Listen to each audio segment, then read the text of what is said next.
इमरान खान आखिरी गेंद तक लड़ेगा, इस्तीफे का सवाल ही पैदा नहीं होता। वजीर दाखिला शेख रशीद अहमद ने वाजे कर दिया। वफाकी काबीना के इजलास के बाद मीडिया से गुफ्तगू में बोले, इमरान खान ने धमकी आमेज खत के मंदरजात काबीना के सामने रखे।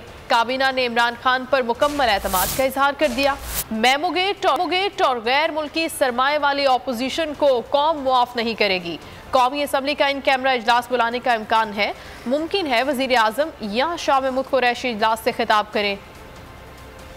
खान साहब इस्तीफा तो नहीं देने जा रहे? सवाल ही पैदा नहीं होता। आखिरी बॉल पे भी लड़ेगा, आखिरी गेंद पर भी इतवार के रोज वोटिंग पे होगा और मुमकिन है कि इन कैमरा जो है वो असम्बली का भी खिताब करें, शाह महमूद करे या प्राइम मिनिस्टर करे, फाइनल नहीं है। वो अपोजिशन जो गैर मुल्की सरमाए पर, जो गैर मुल्की पैसों पर, जो वही डॉन लीक्स वाली और मेमोगेट वाली अपोजिशन है, उसके लिए कौम जो है किसी कीमत पर भी इनको माफ नहीं करेगी। उस खत को, उसके मंदरजात को कैबिनेट के सामने रखा गया। काबीना ने वजीर आजम पर मुकम्मल एतमाद का इजहार किया, वजीर आजम की क़ियादत पर मुकम्मल एतमाद का इजहार किया। इत्तेहादी जो छोड़ के गए हैं, मेरा ख्याल है उस पर भी तबसरा करेंगे। 2 दिन की तो बात है।